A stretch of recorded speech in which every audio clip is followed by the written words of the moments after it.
Hello friends.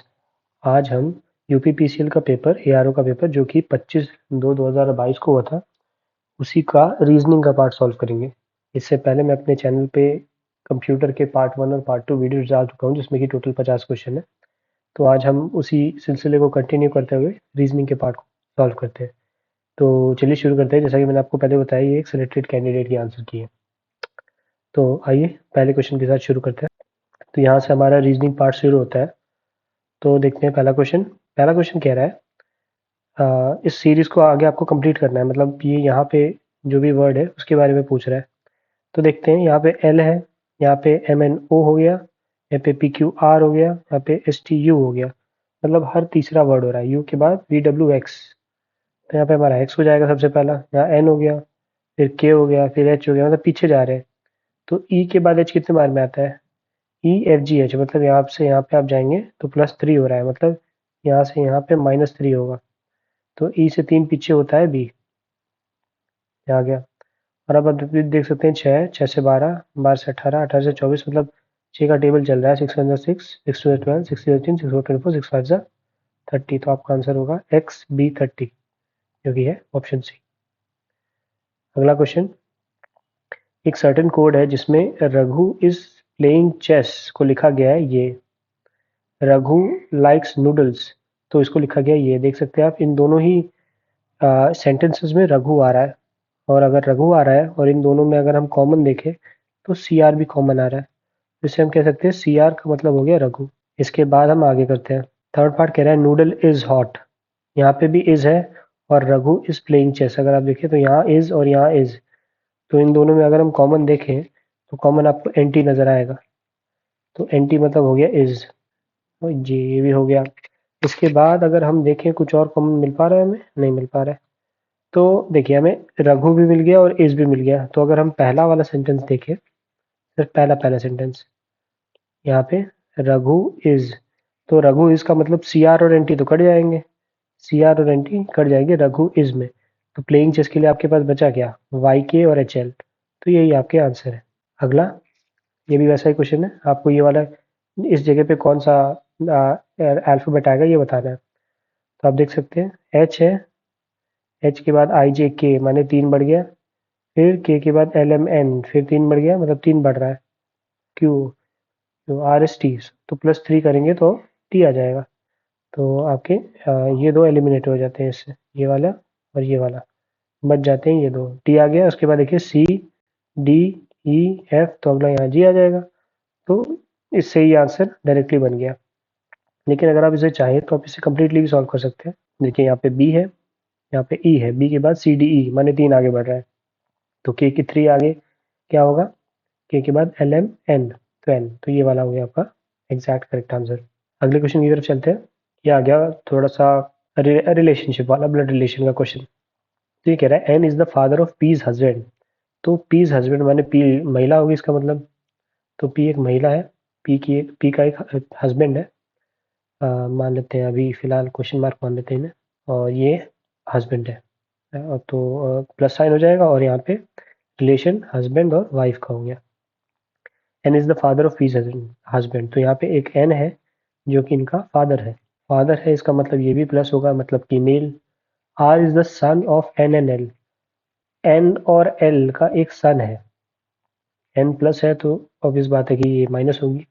ये भी husband wife का रिलेशन बना, और इनका कोई सन है आर। अभी भी हमने देखा कि एन का एक यहाँ पे, इससे ये समझ में आता है कि हमें आर यही होगा, क्योंकि इस वाले सेंटेंस में और इस वाले सेंटेंस को अगर आप रिलेट करेंगे तो पता चलेगा एन फादर है और एन और एल का बेटा आर है, तो ये रिलेशन बन गया। तो इसमें पूछ रहा है how is P related to L. मतलब ये जो पी है ये एल से क्या रिलेशन रखती है। तो पी जो है वो, ये जैसे कि आर जो है वो एन और एल दोनों का बेटा है। तो आर पी जो है वो आर की वाइफ है, मतलब कि सन्स वाइफ। बिकॉज एन और एल दोनों का बेटा आर है, और आर पी जो है उसकी वाइफ है। तो इसीलिए सन्स वाइफ आंसर करेक्ट होगा। अगला, ये भी आपको मतलब इन दोनों में कोई रिलेशन होगा, वही यहाँ और अगले वाले में रिलेशन बनाना है। तो एन के बाद ओ पी क्यू, 3 आगे बढ़ के क्यू बन गया। टी के बाद यू वी, 2 आगे बढ़ रहा है। मतलब जी, जैसे एन के बाद एन ओ पी क्यू 3 आगे बढ़ रहा है, तो इस तरह जी के बाद HIJ, मतलब यहाँ पे पहला वर्ड तो ये हो जाएगा अगर आप 3 आगे बढ़ेंगे। टी के बाद MNOP QRST UV, 2 आगे बढ़ रहा है, तो इसी तरह पी के बाद PMNOP QR यहाँ पे आ जाएगा। एस के बाद अगला ही टी होता है, तो के बाद अगला एल होता है, तो ये आपका JRL आ गया करेक्ट आंसर। अगला यहाँ पे आप देख सकते हैं सी है, डी है, ई है, एफ है। सी के बाद डी आ रहा है, डी के बाद ई एफ आ जा रहा है, मतलब यहाँ से यहाँ के जंप में 1 प्लस हुआ है, यहाँ से यहाँ के जंप में 2 प्लस हुआ है, यहाँ से यहाँ के जंप 3 प्लस हुआ है, तो यहाँ से यहाँ के जंप में 4 प्लस होगा, मतलब कि IJKLM एम आ गया। अब यहाँ देखें आप 11, 13, 17, 19, 11 के बाद अगला प्राइम नंबर होता है 13, 13 के बाद अगला प्राइम नंबर होता है 17, 17 के बाद अगला 19, 19 के बाद अगला होता है 23। इसके बाद ZYWT, देखिए टी से टी के बाद TUVW 3 आगे, डब्ल्यू के बाद XY 2 आगे, वाई के बाद एक जेड, तो 3 आगे है सबसे पहले यहाँ टी से। अगर आप डब्ल्यू तक जाए, TUVW 3 है, मतलब इससे पीछे वाला जो होगा वो 4 पीछे होगा। तो अगर आप देखें तो यहाँ पे पी अगर रखें हम, तो PQRST 4 पीछे की तरफ चले गए हम, तो ये वाला एग्जैक्ट आपका आंसर हो जाएगा। अगला इसमें देखिए ये भी सेम है अपने ऊपर वाली की तरह, HK6 और SP36। तो आप पहले तो यहाँ देखिए, यहाँ 6 है तो यहाँ 36 दिया हुआ है, मतलब कि स्क्वायर। इस तरह यहाँ 9 है तो यहाँ 81 होना चाहिए। 81 किस में है? 81 इसमें और इसमें है, तो यही दोनों में हमारा आंसर है। अब अगला H के बाद H का S हो गया, तो अगर आप देखें, अगर आपको ये सीरीज पता हो, तो अगर आपको ये सीरीज पता हो, मतलब जिसमें ये वर्ड आपस में ऑपोजिट होते हैं, मतलब ए फर्स्ट है तो इसी तरह जेड लास्ट है, बी का उल्टा होता है वाई, सी का एक्स, डी का डब्ल्यू, ई का वी, एच का एस, आई का आर, जे का क्यू, के का पी, एल का ओ और एम का एन। इसके बाद यही एन का एम, ओ का एल, पी के का पी, ऐसे उल्टा हो जाता है। तो ये वाली चीज में फॉलो हो रही है, देख सकते हैं आप। एच का उल्टा हो गया एस, इसी तरह एन का उल्टा होगा एम, तो यहाँ पहला वाला वर्ड हो जाएगा एम। इस तरह के का उल्टा देख सकते हैं आप, पी लिखा हुआ है, तो इस तरह जी का उल्टा होता है, जी का उल्टा है हमारा यहाँ पे, जी का नहीं लिखा क्या मैंने, ई एफ, ABCDE, एफ भूल गया मैं, यहाँ पे एफ का यू होता है, एफ जी का टी होता है, तो जी का उल्टा होता है टी, तो इस तरह जी का उल्टा यहाँ पे टी हो जाएगा, तो ये हो गया हमारा आंसर। ये आपको याद करना बहुत ज़रूरी है, बहुत क्वेश्चन आते हैं इस तरह से, तो इसे आप किसी भी तरह से कोई भी ट्रिक अपना लगा के आप इस्तेमाल कर याद कर सकते हैं। अगला नंबर वाला सीरीज हो गया, तो इसमें आप देख सकते हैं सबसे पहला है 119 और अगला है 166। अगर आप इन दोनों को घटाएं तो ये हो जाएगा 47। अब आप अगले वाले के साथ देखें 193, 193 को 166 से घटाएंगे आप तो आ जाएगा 27। तो इसी तरह अगर आप अगले वाले के साथ देखें तो यहाँ पे माइनस करेंगे तो आएगा 47, उसके साथ अगले वाले के साथ देखें तो आ जाएगा 27। तो आप देख सकते हैं यहाँ पे एक पैटर्न बन रहा है, 47 जुड़ रहा है, फिर 27 जुड़ रहा है, फिर 47, फिर 27, तो अगले वाले में फिर से 47 जुड़ेगा, मतलब 7 7 14 हो गया, 6 4 10 1 11 हो गया, और 2 1 3, माने कि 314, जो कि आपका करेक्ट आंसर भी है। अगला क्वेश्चन, इसमें आपको वही है, सारे प्लस माइनस इंटू डिवाइड को अलग फॉर्म में लिख के उसके बाद सॉल्व कर देना है, तो करते हैं इसे। 136, अब यहाँ पे दिया हुआ है प्लस का मतलब होता है एडिशन, तो ऐड कर देते हैं। डिवाइड का मतलब होता है सब माइनस, माइनस कर देते हैं, और फिर प्लस का मतलब, अच्छा यहाँ पे माइनस का मतलब एडिशन था, प्लस का मतलब है डिवीजन, तो डिवाइड कर देता हूँ मैं 11 से, और इनटू का मतलब दिया हुआ है माइनस, -29। तो इसे सॉल्व करते हैं, इससे यहाँ पे कुछ गलती हो रही है शायद, डिवाइड का मतलब क्या है मल्टीप्लिकेशन, तो यहाँ पे एक मल्टीप्लिकेशन है। अब 11 से आप काटेंगे 88 को, तो ये 8 बार में कट जाएगा, तो अब अगला बचा क्या, 136 प्लस 32 गुणा 8 माइनस 29। 136 से अगर आप मल्टीप्लाई करें तो 8 2 16 और 8 3 24 25, 256 माइनस 29 आ जाएगा।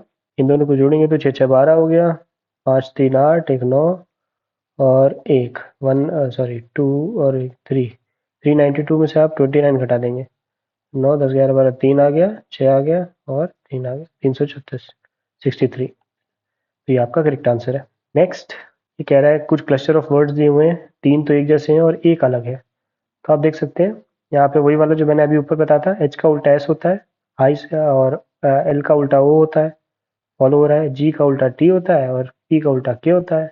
इस तरह पी का के होता है और क्यू का जे होता है। बस एक ये है जो फॉलो नहीं कर रहा है। इसके लिए मैं अगर आपके लिए फिर से अगर लिख दूं तो ए जेड होता है, बी का वाई होता है, सी का एक्स होता है, डी का डब्ल्यू होता है, ई का वी होता है, एफ का यू होता है, जी का टी होता है, एच का एस होता है और आई का आर होता है और जे का क्यू होता है और के का पी होता है, एल का ओ होता है और एम का एन होता है।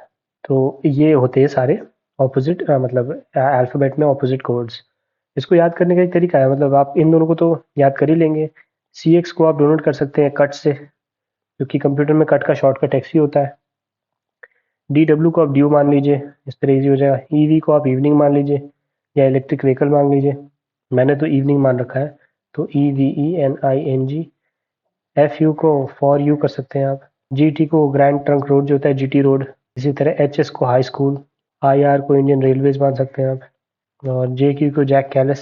जैक कैलिस एक बल्लेबाज थे साउथ अफ्रीका के, पता नहीं क्या स्पेलिंग थी। के पी का केविन पीटरसन कर सकते हैं आप। इसके बाद एल ओ को लव से डिनोट कर सकते हैं। और एम एन तो मैन और नेचर, जैसा कि मैंने याद कर रखा है। तो इन सारे कोड से आप याद कर सकते हैं, आपको कुछ ना कुछ बनाना पड़ेगा वरना आप भूल जाएंगे। नेक्स्ट, ये भी एक ब्लड रिलेशन का क्वेश्चन आ गया। Kavita is the mother of Piyush sister Neha. तो यहाँ पे देख रहा है कविता जो है वो मदर है पीयूष की सिस्टर नेहा की। हमें सबसे पहले पीयूष लिखना होगा क्योंकि पीयूष मेल है और इसकी एक सिस्टर है, उसका नाम है नेहा, और कविता मदर है, इन दोनों की ही मदर होगी। अब इसके बाद Kapil is the only son of Vedansh कह रहा है। कपिल जो है वो अकेला बेटा है वेदांश का। Who is the paternal grandfather of Piyush. Piyush के पैटर्नल ग्रैंडफादर मतलब कि कविता का कोई हस्बैंड होगा, उसका जो पिता है वो वेदांश है। वेदांश। और यहाँ कह रहा है कपिल इज दी ओनली सन, तो यहाँ पे ये जो हस्बैंड है वही एक्चुअल में कपिल है। कपिल जो है ये सन हो गया वेदांश का। वेदांश भी हमारा पॉजिटिव में आएगा। जी वो ये भी पॉजिटिव में आएगा, ये भी पॉजिटिव में आएगा। तो कह रहा है Kapil is the only son of Vedansh. तो वेदांश हो गए ग्रैंडफादर और ये हो गए फादर, ये हो गई, मतलब ये इनके लिए फादर है, इनके लिए फादर इन लॉ है और इनके लिए ग्रैंडफादर हो गए। अब पूछ रहा है how is Kavita related to Vedansh. कैसे रिलेटेड, तो वो एक डॉटर इन लॉ होगी क्योंकि इनका सन है कपिल और उन्हीं की वाइफ है कविता, तो daughter in law correct answer बैठेगा, मतलब कि बहू। नेक्स्ट, ये भी उस तरह का क्वेश्चन आ गया, हमें कोड को बदल के सॉल्व करना है। तो पहला है 14। एन का डिनोशन क्या है।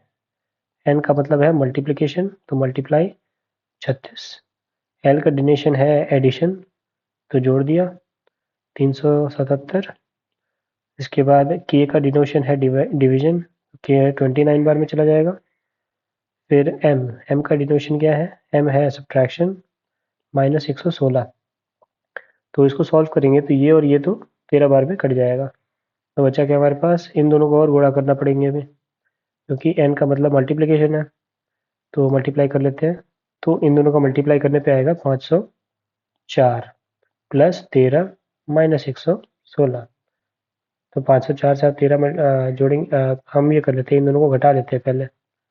तो 504 और ये माइनस करेंगे तो 103 बन जाएगा, घटाएंगे तो 401 आंसर आ जाएगा, जो कि हमारा कोई ऑप्शन नंबर ए है। अगला, यहाँ पे भी कुछ वर्ड्स एक जैसे हैं और एक वर्ड बाकियों से अलग है। जैसे कि अगर आप देखें टाइनी, टाइनी का उल्टा होता है बिग। टाइनी माने छोटा, बिग माने बड़ा। इसी तरह आप देखें अगला, हार्ड का उल्टा सॉफ्ट दिया हुआ है, मतलब हार्ड का उल्टा हार्ड माने सख्त होता है, सॉफ्ट माने नरम होता है। इसी तरह अगला थिक और थिन, थिक माने मतलब मोटा होता है, थिन माने पतला होता है। बट जो ब्रॉड और वाइड है इन दोनों का एक ही मतलब होता है, ब्रॉड माने भी चौड़ा होता है, वाइड माने भी चौड़ा होता है, तो यही आपका करेक्ट आंसर हो जाएगा। अगला पूछ रहा है कि अ, तीन जो फिगर है वो एक जैसे है और एक फिगर अलग है, तो वो अलग फिगर कौन सा है ये पूछ रहा है। अगर आप देखें तो इसे थोड़ा छोटा कर देता हूँ मैं ताकि आपको पूरा पार्ट दिखाई दे। तो अगर आप देखें इस फिगर को अगर हम ऐसे घुमा दें तो ये फिगर बन जाएगी आपके पास, और हम इस फिगर को ऐसे एक बार और घुमा दें इस तरफ को तो ये फिगर बन जाएगी आपके पास। लेकिन ये नहीं बनेगी, क्यों? क्योंकि देखिए ये और ये एक्चुअल में तो ये एक ही तरह से रोटेटेड पेपर है, मतलब देख सकते हैं आप।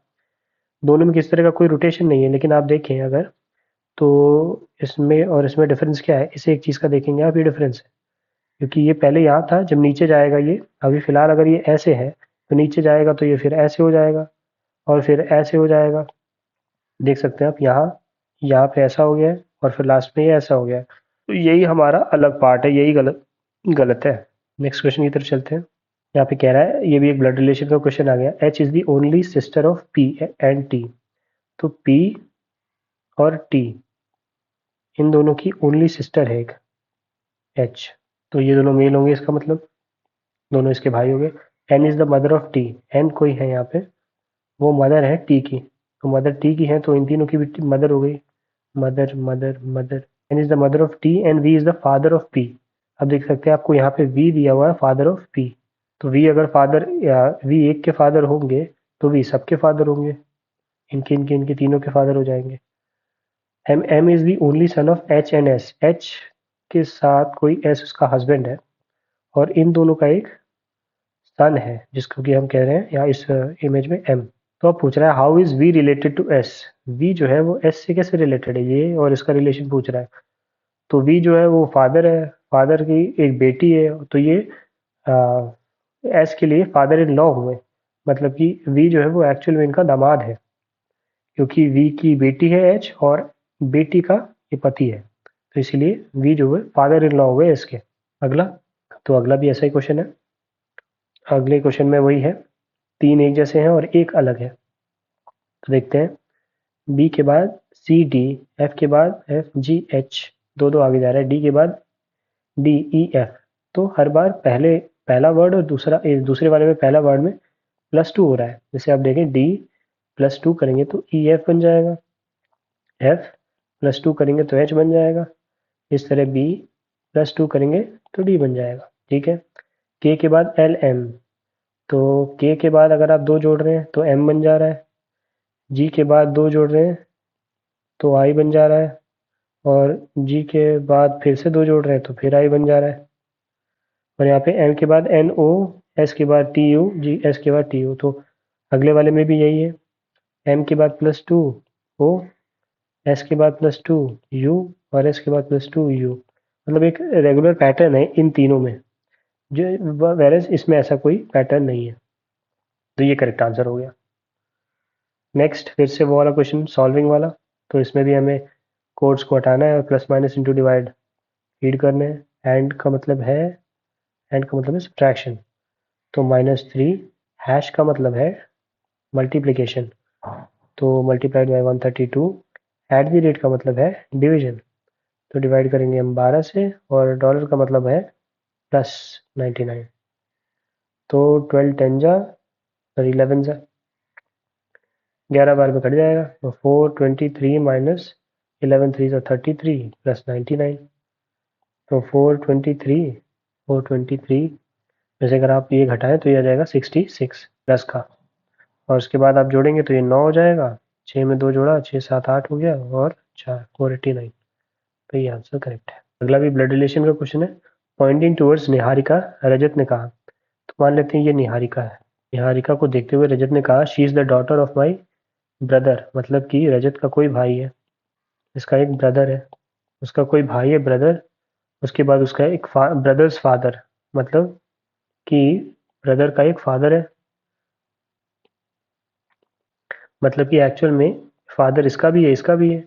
Brothers fathers only daughter, fathers only daughter, she is the daughter of my brothers fathers only daughter, मतलब इसकी एक सिस्टर भी होगी, एक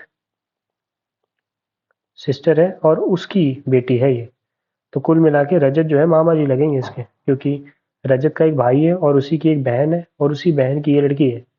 तो तो निहारिका क्या हुई, मतलब अगर रिलेशन पूछ रहा है रजत का रिलेशन निहारिका से, तो वो मम्मी का भाई है, मदर्स ब्रदर।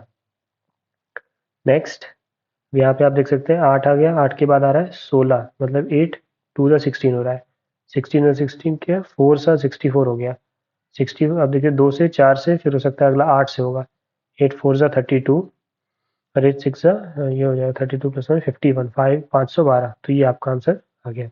और ये आ गया हमारा 20वां क्वेश्चन। तो 20वें क्वेश्चन में देखिए ये एक अच्छा क्वेश्चन था जो कि मेरा गलत भी हो गया। यहाँ पे देखिए 32 और 16 में से 56 बन रहा है, मतलब आप 36 के साथ इंटू 2 कर लीजिए और 16 के साथ हाफ कर लीजिए। क्या आ जाएगा, 2 2 4 और 3 2 6, 64 और इसको करेंगे तो ये 8 हो जाएगा। अगर आप माइनस करेंगे तो ये आ जाएगा आपका 56। तो इसी तरह 110 का आप गुणा 2 कीजिए और 84 के साथ 1/2 कीजिए, 1/2 गुणा कर लीजिए तो ये हो जाएगा 220 और ये हो जाएगा 42। घटाएंगे 178 आ गया। इसी तरह 84 है आपका, तो इससे भी आपको गुणा 2 करना पड़ेगा और 26 से 1/2 से मल्टीप्लाई करेंगे आप। 84 का डबल होता है, 4 4 जाए 8 और 8 8 2 16, 168 और यहाँ पे हो जाएगा 13। घटाएंगे तो 155 आएगा। तो ये करेक्ट आंसर है। तो आज के इस वीडियो के लिए तो इतना ही। इसके बाद इसका एक पार्ट सेकंड भी आएगा जिसमें कि हम बाकी की जो रिमेनिंग क्वेश्चन है उसे करेंगे। और ये वाला जो सेक्शन है ये आपके एसएससी, यूपी ट्रिपल एससी और जो भी एग्जाम जिसमें रीजनिंग आता है उसके लिए काफ़ी हेल्पफुल है। तो मुझे उम्मीद करता हूँ मैं कि आपको इससे कुछ समझ में आया होगा। और सेकंड पार्ट के लिए हमारे वीडियो के साथ बने रहें और आपको इसी पेपर के कंप्यूटर के पेपर के सोल्यूशन डिस्क्रिप्शन में और आई बटन दोनों जगह मिल जाएंगे। तो इस वीडियो में इतना ही। वीडियो के साथ अंत तक बने रहने के लिए बहुत बहुत धन्यवाद।